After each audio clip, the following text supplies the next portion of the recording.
Hello and welcome to part 3 of my The Art of Buying and Selling tutorial. Just want to highlight a silver pencil I got actually, a friend of mine gave it to me. So yes, in this episode I want to talk about price givers and price takers.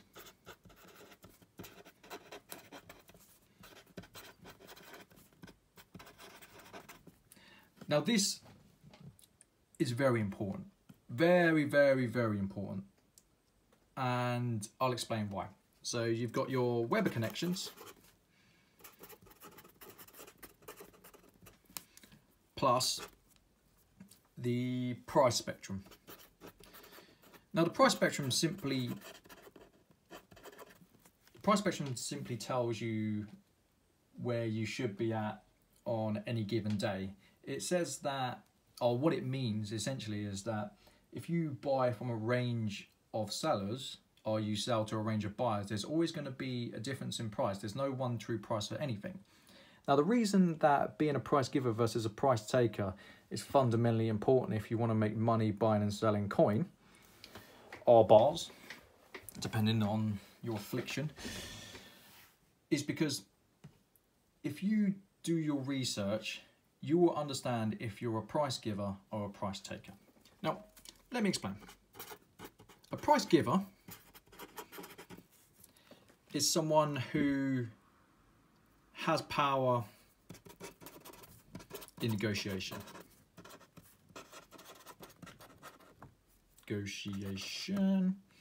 A price taker, someone who takes what they're given.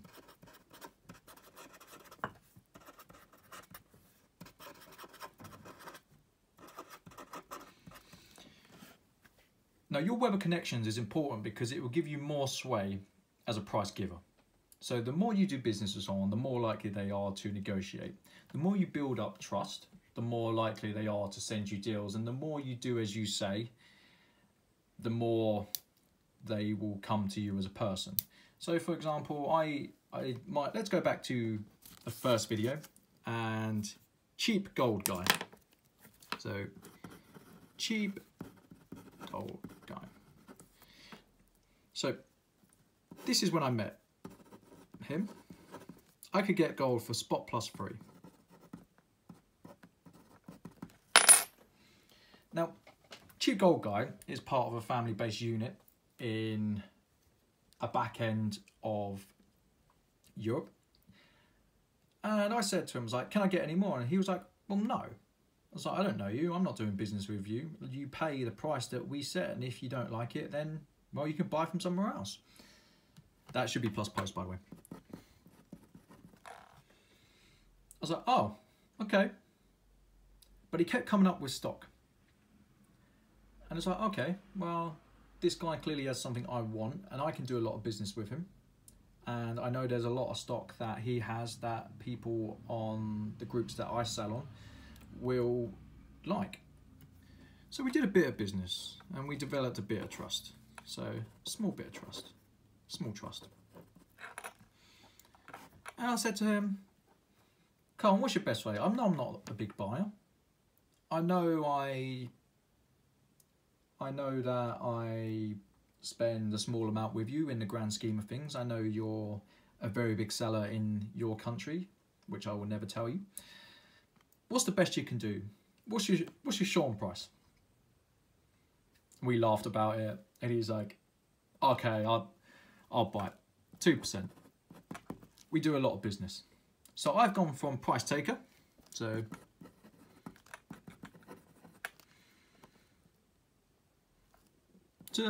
I'm still a price taker here, but the door's been pushed open. You know, we've developed a business relationship, and it's something that has grown. So he opted to give me credit terms. I paid when I said I'd pay. No problems. You do as you're told. You do what you say you're going to do.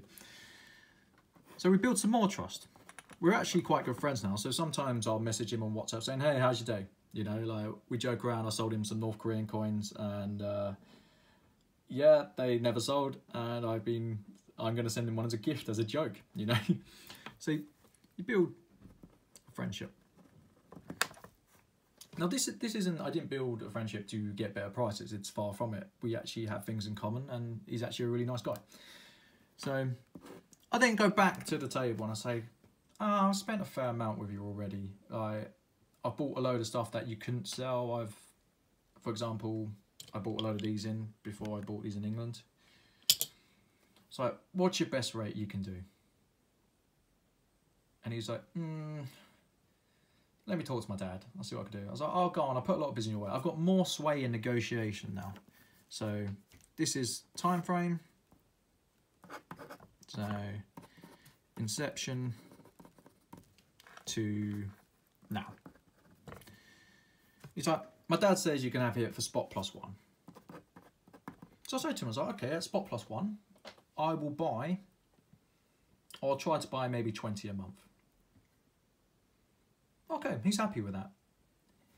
He knows full well that because it's gold, there's no VAT, he doesn't have to worry about that end of things. It's a very simple transaction. He can sell a lot more. Okay, he's making slightly less, but he knows I'm going to continue to put a lot of money his way. So I went back to him. So I'm still a price taker here. I've gone back to him and I said, I've got an idea for you. I'm going to run a group order and I'm going to sell cheaper than the going rate, the price consensus, which I spoke to you about on the price spectrum. So the price consensus is your eBays, your gold.de's. Essentially all of the market prices put into one place.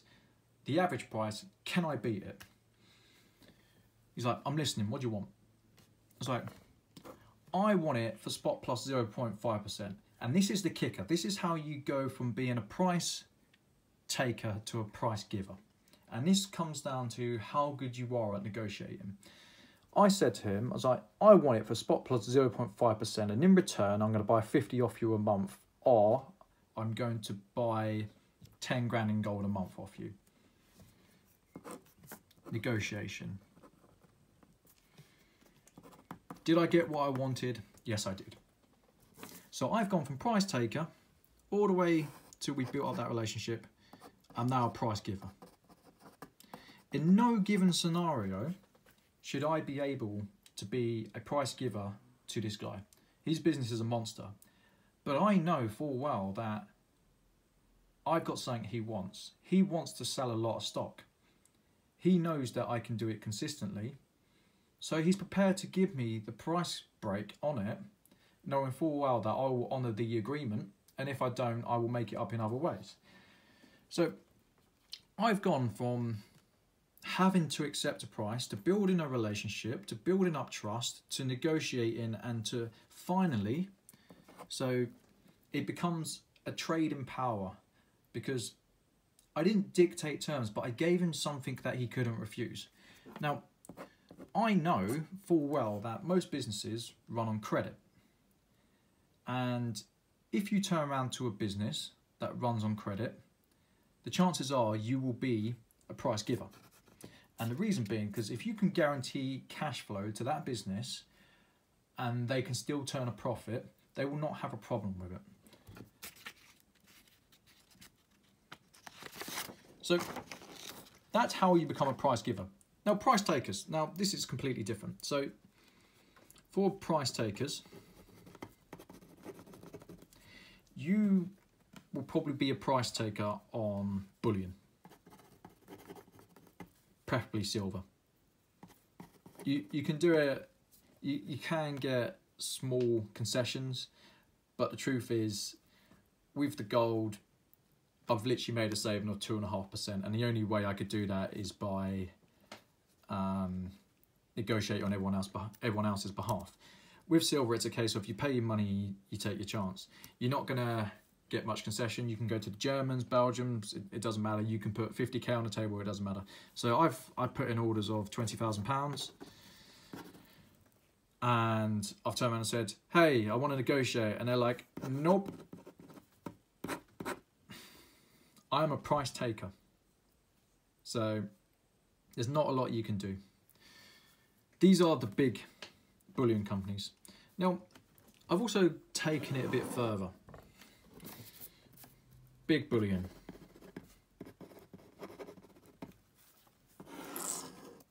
So gold, silver. If you're working for a company and you go to a big bullion company, the chances are it's going to be a no. Sorry, that's in the wrong grid. Small bullion. Now your small bullion dealers are your family run. They're your young independents such as myself. Yeah, the indebted companies. They will make a concession on gold. It won't be much, it may be 2.5% like I got, but it's still a concession. The answer is yes. And they will definitely make a concession on silver. So when I deal with a small guy, I know that my chance of being a price giver is a lot higher. It's so much higher. My chances of being a price taker will be lower at the start of the relationship, but it will soon develop into a relationship where I can negotiate on my behalf, and that's how I make my money. So I'll turn and say, what stock do you have that you want to get rid of? Or I'll ask the question of, oh, how's business? Oh, business is slow. That is a signal to me that I should be buying and I should be aggressive in the negotiation. Now, it doesn't always work, and sometimes you can get a very hard negotiator. I've dealt with a few of them. It gets to the stage where if they don't bring enough money to the table, I ditch them because it's not worth the aggro. It really isn't. Like, you can rock up with £10,000, but if you're not making anything on it, then, well, what's the point? You might as well break it down into smaller lots. So one of my tips of moving from a price giver to a price taker is to target who you're buying from. So like buy big bullion, like let's give you a few examples actually. So we're talking the likes of, if you're in the States, APMEX, Atkinson probably in the middle, depending on how much you buy. Bullion by post, can't see them giving you a concession. You're talking Hatton Garden Metals. I know that because I tried to negotiate with them and they slapped me down pretty badly, and I was pretty annoyed about that, to be honest, considering the amount of business I put their way. So I think I spent maybe £120,000 with them over the course of 15 months, and they were like, nope. So you're not going to get a concession, and you will always be a price taker. Price taker. With these guys, you will move from price taker to price giver. But also, you're going to have, so if we was going to put it on a spectrum like this way, so you've got more leeway in silver. So with gold, you're probably going to get it down. So there's going to be a small reduction in gold. With silver, you're going to have larger reductions in silver. So for example, I recently bought some 2 ounce Kooks. He's just said to me it was bought from a family run dealer. There's many dealers I use. It's more than the diagram I did in the first video. And he just turned around and said to me, I want to get rid of them. I don't want them anymore.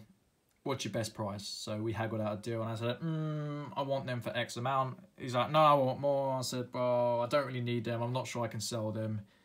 Give me your best. Now, I know for a while that I can reduce and still make a profit on them, but I had more scope to be a price giver rather than a price taker. So to sum it up, you want to be a price giver, but you want to, let's say, be a gentleman about it. We're all trying to make a bit of bread, and if you hound someone too hard, they won't deal with you. Like, I've blacklisted a few people myself because regardless of the amount of money they brought to the table, it's not worth their bullshit, to be frank. And as I'm running this by myself, it's not worth it. So yeah, rule number 1, be a price giver. Rule number 2 is be friendly and work towards better deals. deals. So the more you deal with someone, so what that means, the more you deal with someone, the more likely they are to give you concessions and wiggle room in negotiations. So, for example, I was having a chat with one of the family-run businesses that I deal with, and I turned around and I said, "What do you have in gold that's cheap?" And I was like, "We've got quarter crooks." How expensive are they? They're like, "Oh, spot price has risen. You can have them for spot." And I'm like, fantastic. How many you got? So they know for a while that they can move it on. They've made a profit because they bought on a short run. They've made maybe a couple % over a few days. They don't care. It doesn't go on the VAT. It's pure profit until taxation for them, and they're not too bothered about it. But they know, because I keep coming back and because I keep giving them cash flow, they don't have a problem with it. Also, I want to add a third point. Ask how the business is.